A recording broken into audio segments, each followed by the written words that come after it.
Hai Curly Beauties, balik lagi sama Sisi di Curly Concept YouTube channel.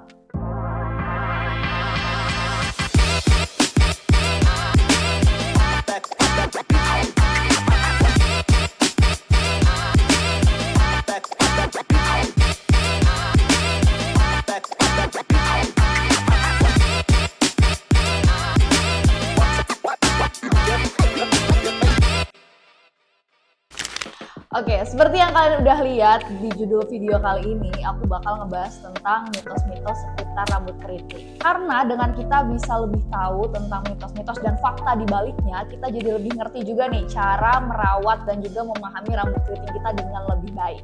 So, tanpa berlama-lama lagi, ini dia 5 mitos tentang rambut keriting yang perlu kamu tahu. Oke.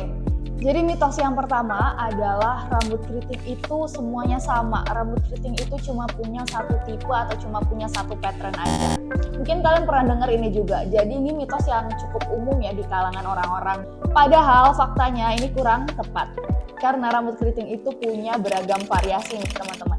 Jadi di rambut keriting itu ada penomorannya sendiri. Jadi ada tipe 2, ada tipe 3, dan tipe 4. Untuk tipe 2 sendiri, itu contohnya seperti ini. Jadi ada tipe 2A, 2B, dan juga 2C.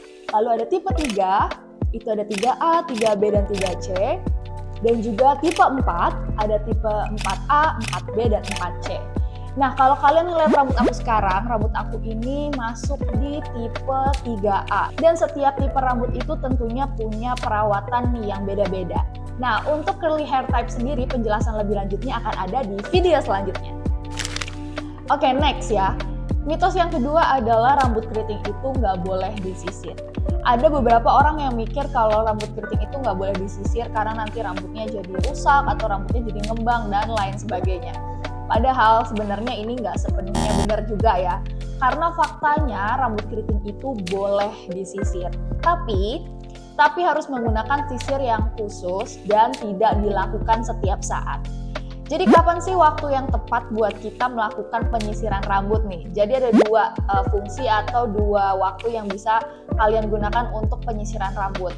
Yang pertama adalah ketika proses detangling dan juga proses styling. Proses detangling ini kan adalah proses di mana kita menguraikan rambut agar rambut itu tidak terlihat kusut.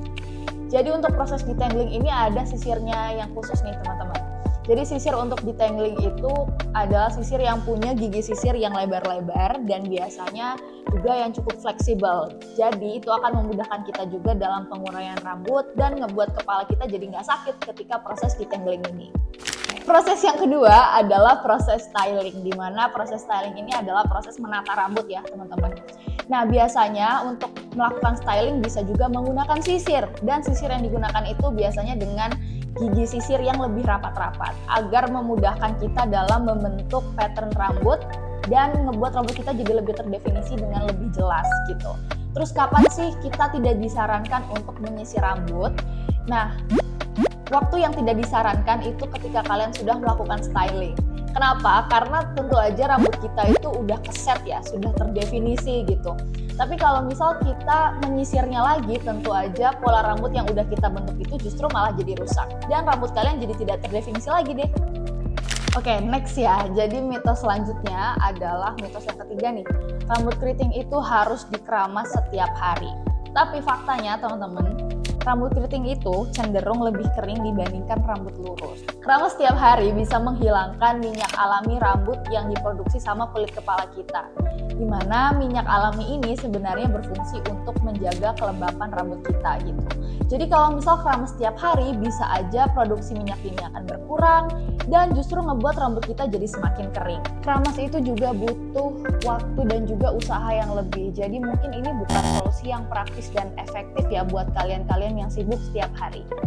Jadi sebenarnya seberapa sering kalian keramas itu balik lagi tergantung ke preferensi kalian masing-masing. Contoh ya, kita itu kan hidup di Indonesia, di mana cuaca di sini itu cenderung lembab dan juga panas.